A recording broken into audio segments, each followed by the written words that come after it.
Proposons la suite de notre intervention dimanche dernier dans le livre de Colossiens, de la lettre que Paul a écrite aux Colossiens, au premier paragraphe du premier passage, Colossiens 1er, verset 1er, si vous préférez. Paul, apôtre de Jésus-Christ, par la volonté de Dieu, et le frère Timothée. Nous avions fait pour vous la considération spatio-temporelle dimanche dernier pour vous expliquer dans quelle période cette lettre a été écrite, dans quelles circonstances. Et nous avions parlé également de la situation de la ville qui avait reçu cette lettre, les croyants de Colosse, que c'était une ville qui faisait partie, tout comme Hiérapolis, Laodicée faisait partie de l'Asie. Et Paul n'était pas la personne qui était à l'origine de l'existence, de la création de cette assemblée. Cette assemblée a été plutôt formée par la prédication d'autres personnes comme Épaphras, qui en était le prédicateur. Paul était inconnu de visage des chrétiens de Colosse, mais il y avait un problème et on a fait appel à sa sagesse, à son autorité apostolique pour qu'il puisse aider l'Église à faire face. Lorsqu'il y a une question qui dépasse la compétence du prédicateur, eh bien le prédicateur il fait appel à d'autres prédicateurs plus avancés pour pouvoir trancher la question, parce que nous devons avoir, comme nous le répétons souvent, le même langage. La langue peut être différente. On peut prêcher en créole, en espagnol, en français, en anglais, en lingala ou en allemand, peu importe, mais le message sous-jacent doit être le même. C'est ce qu'on appelle le langage. La langue peut être différente, mais le langage doit être uni. Nous voyons, chers amis, dans le texte original que nous avions lu pour vous dimanche dernier, Paulos, Apostolos Christou Iesu, Dia Philematos, Pheu Kai Timotheos, Ro Adelphos. On était arrivé à Paulos, Paul, c'était le nom de l'apôtre. Mais qui était Paulos? Paul, il ne s'appelait pas Paul avant, comme vous savez. Son nom était Shaul, qu'on traduit souvent par Saul, ou bien encore Saül. C'est le même nom qu'on traduit de deux façons dans la Bible, on ne sait pas pourquoi. Il était juif et romain. Il avait une double nationalité. Il était juif du côté maternel et romain du côté paternel. C'était un homme qui était très fougueux, très zélé dans la défense de la loi mosaïque. Le Seigneur a fait choix de lui comme apôtre pendant qu'il était sur la route de Damas en mission de persécution des chrétiens qui habitaient dans cette ville. Regardez Acte 9:15. Paul était un blasphémateur, un homme violent, qui tuait. Il a décidé de la mort d'Étienne, qui emprisonnait, il entrait dans les maisons, il arrachait hommes, femmes, il les mettait en prison. Dès que vous parlez de l'évangile, vous étiez bon pour la prison. Des gens ont perdu la vie.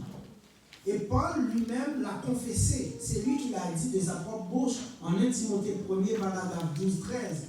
Je rends grâce à celui qui m'a fortifié, à Jésus-Christ notre Seigneur, de ce qu'il m'a jugé fidèle en m'établissant dans le ministère, moi qui étais auparavant un blasphémateur, un persécuteur, un homme violent. Mais j'ai obtenu miséricorde parce que j'agissais par ignorance. Tous ceux qui persécutent l'Église du Seigneur, ce sont des gens qui agissent par ignorance. Ces gens ne savent pas pourquoi, ne savent pas la réalité, la vérité qui entoure la parole du Seigneur. Dans leur tête, ils pensent que ce qu'ils font, c'est bien.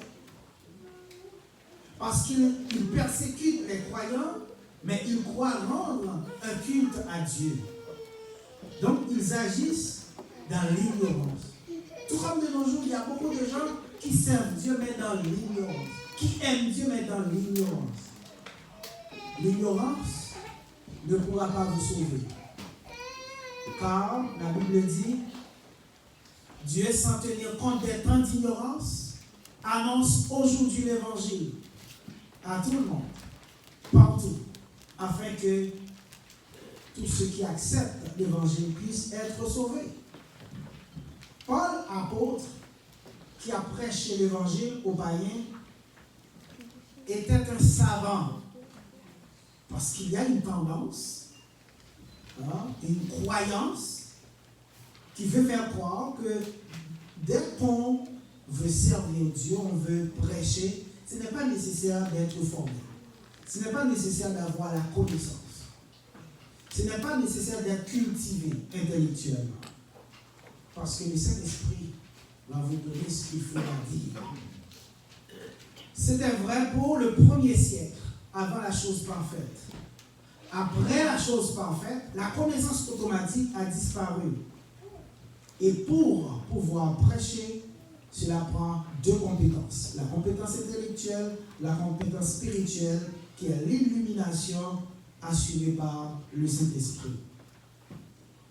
Paul, ce n'est pas sans raison que le Seigneur a fait choix de Saul qui est devenu Paul. Pourquoi? Parce qu'il était déjà un homme formé intellectuellement. C'était un docteur de la loi qui avait reçu une éducation solide en ce qui concerne la loi de ses pères, la coutume des anciens, et il a été enseigné par l'un des plus éminents professeurs de l'époque. Si vous lisez Acte 22, paragraphe 3, vous savez que Paul va confirmer qu'il a été élève de Gamaliel.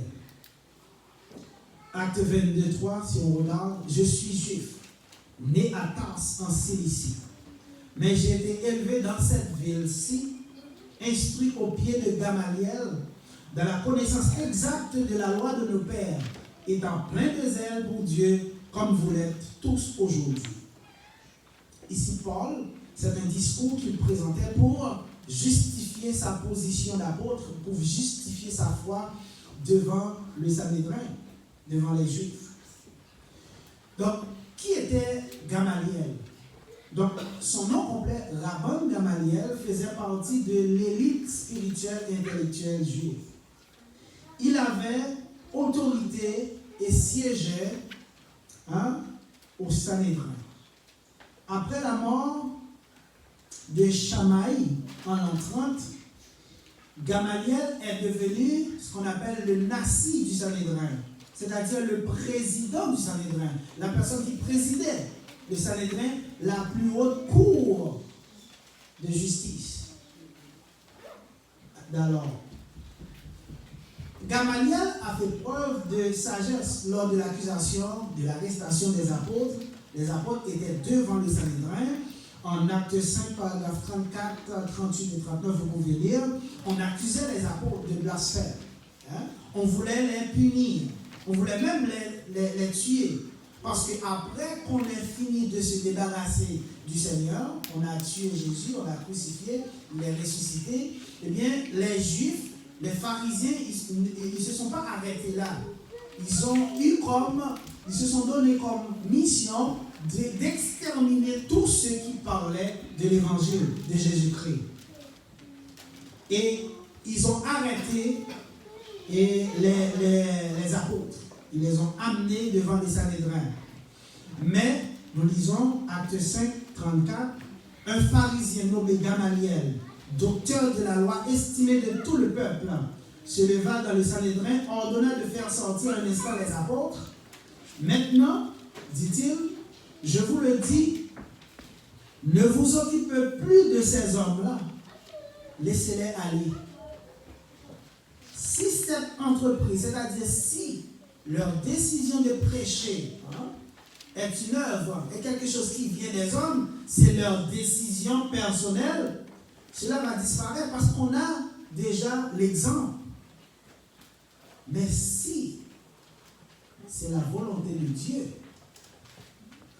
ne courez pas le risque de combattre contre Dieu. C'est une position de sagesse. Parce que les membres du Sanhédrin, ils voulaient à tout prix exterminer les apôtres, parce que pour eux autres, ils étaient dans l'ignorance, ils pensaient servir Dieu. Mais ils persécutaient les serviteurs de Dieu. Chers amis, le nom de Paul vient de Paulos, du latin, en raison de son origine latine, parce que romain, son père, comme dit tantôt, était romain. Paul était un grand intellectuel, et son savoir savant, son grand savoir, c'était quelque chose qui dépassait le cadre de l'Église, le cadre spirituel. Même dans le monde païen, tout le monde reconnaissait son grand savoir.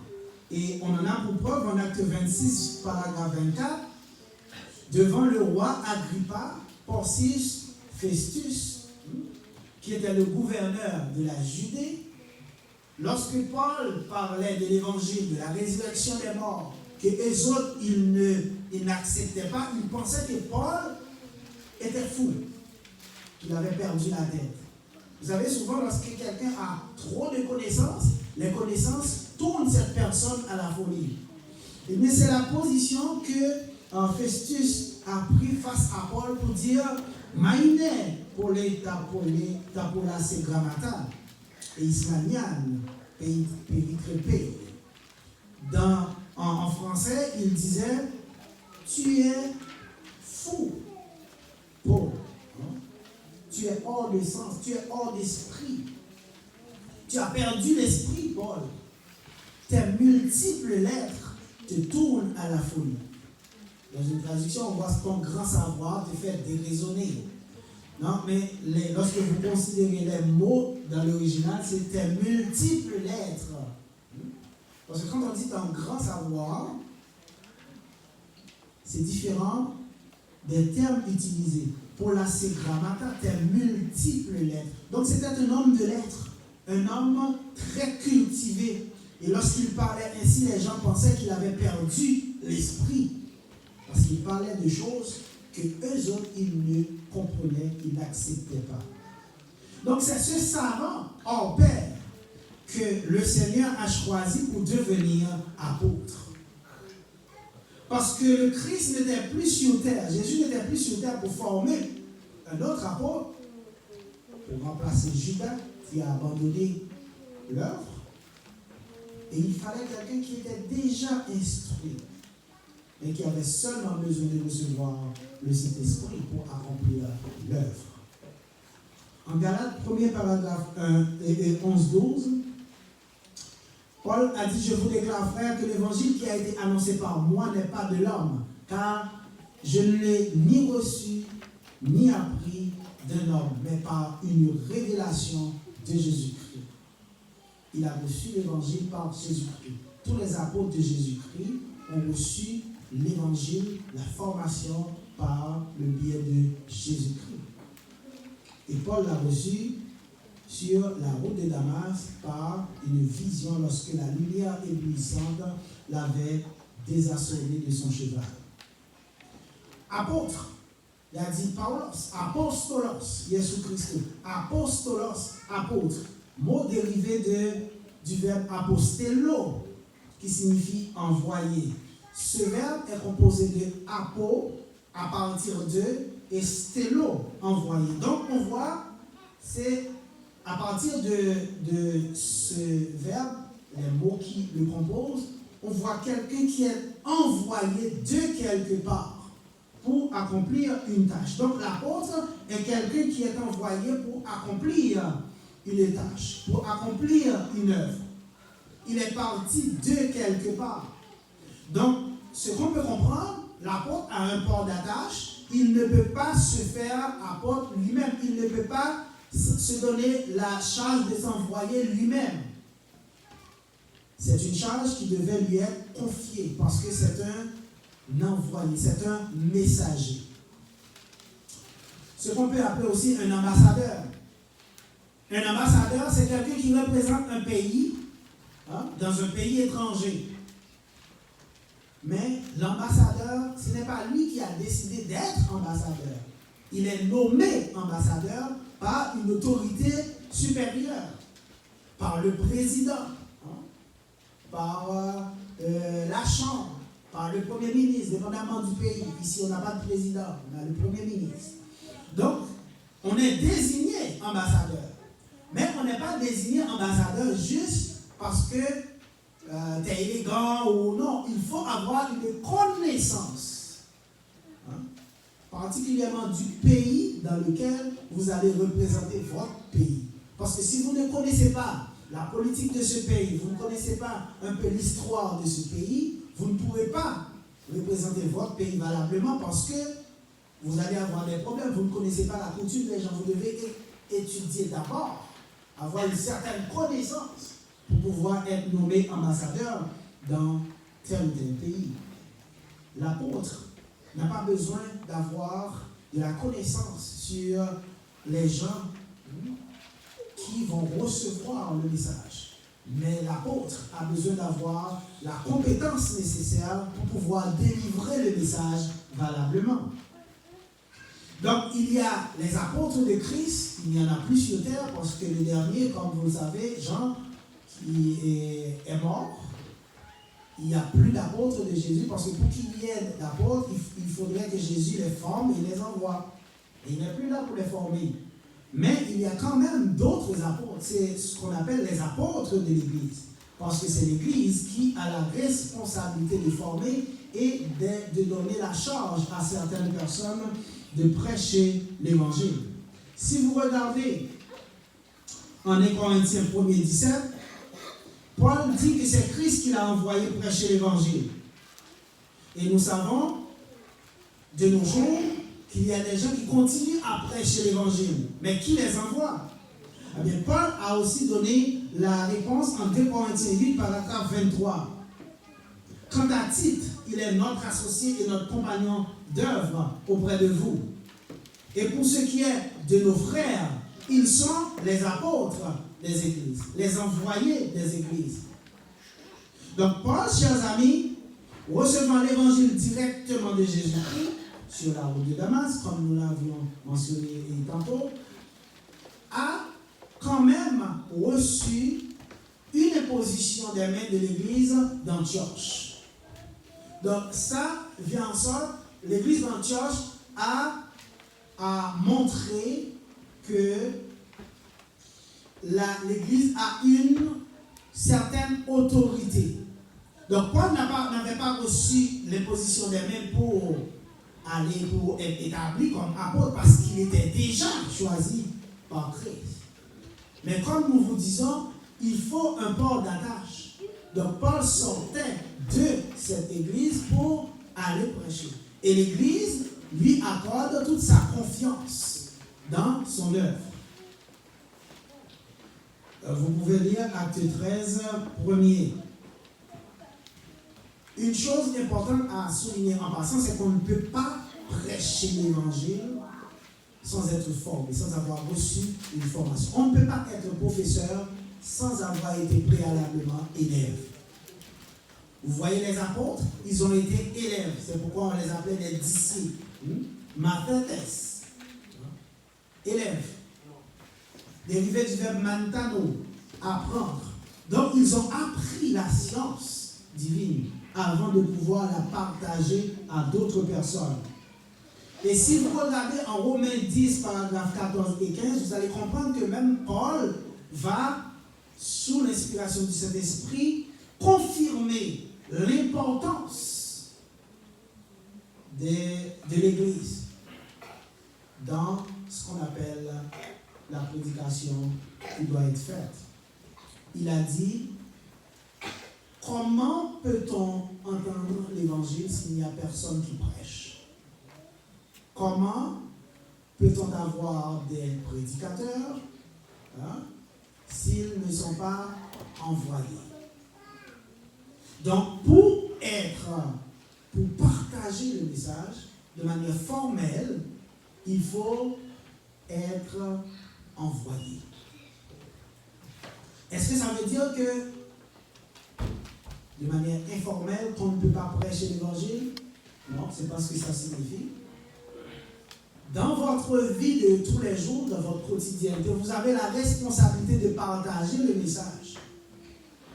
Mais ici, dans le contexte où Paul parle ici, on parle d'une personne qui a la responsabilité de prêcher l'évangile du haut de la chair. Quelqu'un qui est en charge d'une assemblée, d'une communauté. Là, au niveau formel, il faut qu'il y ait une sorte de, pas reconnaissance, mais si vous voulez aussi reconnaissance, parce que si vous regardez Paul qui avait reçu l'évangile de Jésus-Christ directement sur la route de Damas, Paul avait aussi besoin d'être en accord, en harmonie avec les apôtres qui étaient là avant lui. Qu'est-ce qu'il a fait? Il est monté à Jérusalem pour aller faire la connaissance des autres apôtres. Et les apôtres lui ont donné ce qu'on appelle la main d'association. C'est-à-dire, les apôtres l'ont accepté comme une personne qui était au même niveau qu'eux, qui pouvait prêcher l'évangile. Et c'est pourquoi ils ont décidé que Paul devait prêcher l'évangile aux païens et que eux autres, Pierre et les autres apôtres, ils se concentraient surtout sur les Juifs. Donc, c'est-à-dire, quand vous prêchez l'évangile, vous ne pouvez pas être un électron libre, vous dites ce que vous voulez. Parce qu'ici, on parle de la science divine. Il faut pouvoir être en harmonie avec tous les frères qui prêchent l'évangile.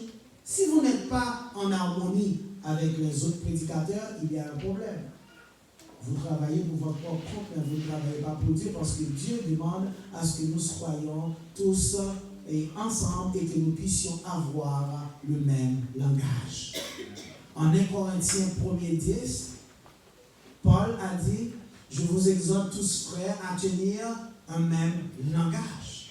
Le langage doit être unique, comme nous l'avions dit. Peu importe le pays, la ville, le village où vous vous trouvez, le langage doit être le même. Le message doit être le même. Tout comme le Christ avait pris la responsabilité de former ses apôtres, parce que Jésus n'avait pas confié la formation de ses apôtres à d'autres personnes, aux écoles qui existaient, aux savants qui étaient là. Gamaliel, Rabban Gamaliel, c'était un homme instruit, formé, mais Jésus-Christ n'avait pas confié, il n'avait pas dit: allez trouver Gamaliel pour être formé. Non, Jésus-Christ a formé ses disciples pendant 3 ans et 6 mois. Et c'est lui qui les a envoyés. Donc, l'Église, de nos jours, on doit fréquenter l'école et nous encourageons tout le monde d'aller à l'école et de vous former à haut niveau. C'est important de se former. Mais cependant, dès qu'il s'agit de la doctrine de Christ, il n'y a aucune école sur cette terre qui puisse vous enseigner la doctrine du Christ à l'extérieur de l'Église. Et c'est pourquoi vous allez voir que beaucoup de gens qui ont des doctorats, des diplômes, mais ne comprennent même pas ce que veut dire le mot évangile. Moi, je sais de quoi je vous parle. Je les rencontre, je leur parle. Je demande: c'est quoi l'évangile? La parole de Dieu. Et ils ont des doctorats dans des grandes écoles, des grandes universités renommées. Pourquoi? Parce qu'on ne peut pas donner ce qu'on n'a pas. On ne peut pas donner ce qu'on n'a pas. On peut juste donner ce qu'on a. Et c'est l'Église qui a cette responsabilité de conserver la vérité et de la partager à d'autres personnes pour le salut de l'âme de tout et chacun. Amen.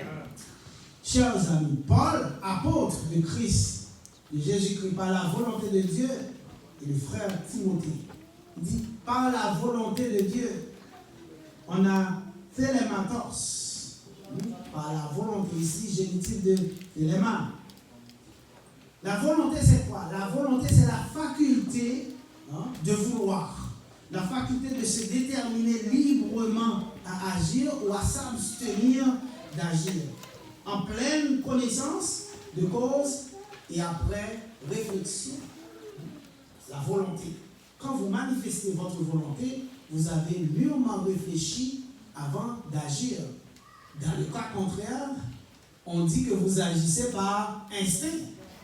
Et ce sont les animaux qui agissent ainsi parce qu'ils n'ont pas la capacité intellective pour analyser et prendre la meilleure décision. Nous qui sommes humains, nous avons reçu de Dieu l'intelligence, la capacité intellective, c'est ce qu'on appelle l'âme intellective, que nous avons une partie de Dieu qui nous permet d'analyser, d'apprécier et de juger quelle est la meilleure décision à prendre. C'est pourquoi nous vous conseillons toujours de ne pas réagir sous le coup de la colère, de vous calmer, de réfléchir avant d'ouvrir la bouche. Parce que souvent, nous prononçons des choses en situation de colère, après nous regrettons ce que nous avons dit. Mais quand nous prenons le temps de laisser tomber la poussière et de nous prononcer, d'analyser la situation, de réfléchir avant de parler, à ce moment-là, nous faisons preuve de sagesse et Dieu est toujours près de nous et nous approuve. Mais quand on agit sur le coup de la colère, on s'identifie au diable. Parce que la colère est contre Dieu. Chers amis, la volonté dont nous parlons, nous devons comprendre, c'est cette faculté que nous avons de choisir. Vous êtes présents dans la salle aujourd'hui parce que vous l'avez décidé, vous avez pris la décision de venir. C'est votre volonté. Personne ne vous a imposé quoi que ce soit pour être là. Vous avez décidé d'être là vous-même. C'est le libre choix. C'est Jésus qui a produit, qui a choisi Paul, comme on dit. Mais ce n'est pas la volonté de Dieu. Comprenez bien. La voix qui parlait dans la lumière avec Paul sur la route de Damas, c'était Jésus-Christ. Il a dit, je suis Jésus, celui que tu persécutes. Mais Paul, en Colossiens 1er dit, il est devenu apôtre par la volonté de Dieu. Il n'a pas dit par la volonté de Jésus-Christ, il a dit par la volonté de Dieu. Donc, il entend faire ressortir que son choix, en qualité d'apôtre, est une décision qui vient d'Élohim. Théo. Théo, c'est l'équivalent, c'est le génitif ici, c'est l'équivalent de Elohim. Théos, Dieu. Donc, lorsqu'on parle d'Élohim, on voit trois personnes consubstantielles. Le Père, qu'on appelle Yahweh. Il y a le langage de Yahweh qui est devenu la capacité intellective de Yahweh, qui est transformé en une personne humaine pour devenir Jésus-Christ. Et il y a l'esprit de Yahweh qui est présenté comme le Saint-Esprit. Donc les trois forment une seule et même personne. C'est un mystère que beaucoup de gens n'arrivent pas à comprendre. Ici, on est au niveau de la métaphysique. Donc quelque chose qui dépasse ce qu'on peut voir, ce qu'on peut toucher. Et vous allez voir en Genèse 18, si je ne m'abuse, lorsque Elohim s'est présenté à Abraham, Elohim s'est présenté sous la forme de 3 hommes. Malgré que la parole n'était pas encore venue en chair, mais Elohim avait déjà annoncé qu'il agissait sous la forme de 3 hommes. Et c'est pourquoi le mot Elohim même, c'est un mot pluriel. En hébreu, tous les mots qui se terminent par im, c'est du pluriel. Parce que le singulier, c'est Eloha. Donc on comprend que ces 3 personnes consubstantielles, ces 3 personnes de même nature, de même substance, constituent Elohim.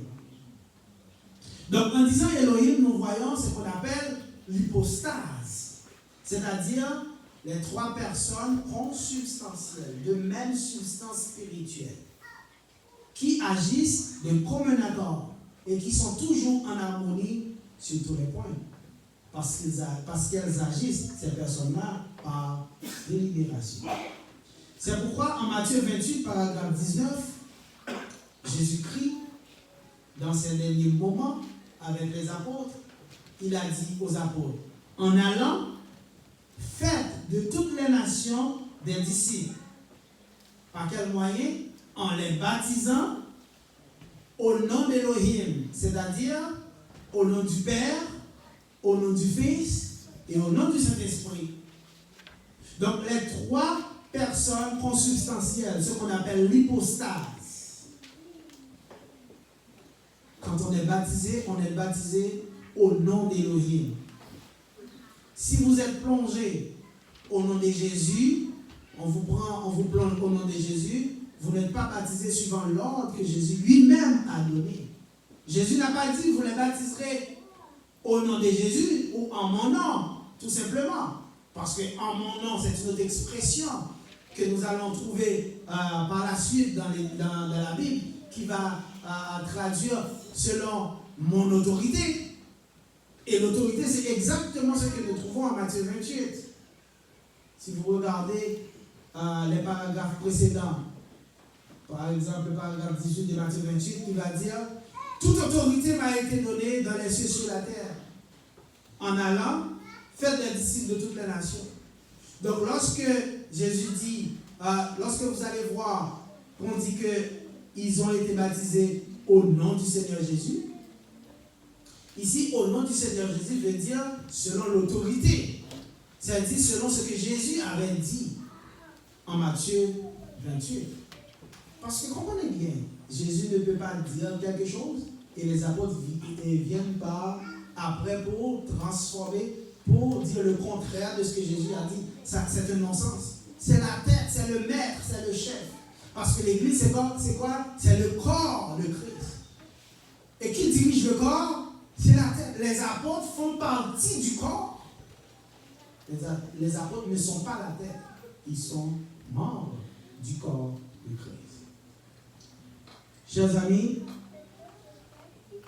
Matthieu 28, 19, les baptisants au nom du Père, du Fils et du Saint-Esprit. Cela signifie que quand nous sommes plongés dans l'eau, nous acceptons le Père comme professeur et législateur. C'est-à-dire, lorsque le Père dit quelque chose, lorsque nous lisons la Bible, nous voyons que Yahweh dit, nous obéissons. Lorsque nous voyons Jésus a dit, nous obéissons. Lorsque nous voyons que le Saint-Esprit a dit, comment le Saint-Esprit a dit par le biais des autres écrivains qu'il utilise pour écrire. Parce que toute écriture est Dieu soufflant. Et c'est l'inspiration de Dieu à travers les droits des écrivains. C'est le Saint-Esprit qui a accompli cette tâche. Donc à ce moment, nous comprenons que nous acceptons Elohim comme professeur législateur. Donc, lorsqu'une personne d'Elohim parle, nous disons Amen. Nous disons non, ça c'est la parole de Jésus, moi je ne l'écoute pas, ça c'est la parole de Yahweh, moi je l'écoute, ça c'est le Saint-Esprit. Non, Elohim. Les trois forment l'hypostase, une seule personne. Quelque chose qui est très difficile à accepter par les gens qui ont l'esprit cartésien, parce qu'ils doivent toujours pouvoir montrer tout. Dieu est esprit, chers amis. Donc il faut comprendre que aujourd'hui, s'il faut retenir quelque chose, c'est que Dieu, il a choisi Paul comme apôtre. Et Paul avait la tâche de prêcher l'évangile. Et c'est ce Paul qui a été choisi pour prêcher l'évangile aux païens. Parce que rappelez-vous, au début, l'évangile était seulement accessible aux Juifs. Mais après la mort de Christ, on pouvait prêcher l'évangile à toute la création. Il ne faut pas confondre l'évangile du royaume réservé seulement aux Juifs et l'évangile du salut qui est accessible à toute l'humanité. Mais quand on dit l'évangile, c'est un mot spécifique ici qui nous fait comprendre que cet ensemble est composé de 4 éléments. Christ est mort pour nos péchés. Il est enseveli il est ressuscité, il est apparu. Ces 4 éléments constituent les clés du royaume. Et ce sont ces clés qui ont été utilisées par Pierre le jour de la Pentecôte en Acte 2 pour ouvrir les portes de l'Église. Et plus tard, en Acte 10, vous allez voir l'utilisation de ces mêmes clés par Pierre pour permettre aux premiers païens d'avoir accès à l'Église. Parce que tout autant que le païen n'avait pas encore libre accès à l'Église, eh bien la promesse qui a été faite à Abraham n'était pas complétée. Parce que Elohim avait dit à Abraham, toutes les nations de la terre seront bénies en ta postérité. Et quand on parle de la postérité d'Abraham, on ne parle pas d'Isaac, on parle de Christ. Parce que c'est Christ qui est la postérité d'Abraham. Et c'est en Christ que nous avons la rémission des péchés, la bénédiction dont parle Yahweh à Abraham. Aujourd'hui, pour bénéficier de cette bénédiction, une seule chose à faire. Accepter que Christ est mort, il est enseveli, il est ressuscité, il est apparu à ses faces. Faites-vous baptiser dans l'eau pour pardonner vos péchés et vous recevrez la vie éternelle au dernier jour. Que la soit ainsi pour vous. Amen. Mettez-vous debout pour terminer, s'il vous plaît.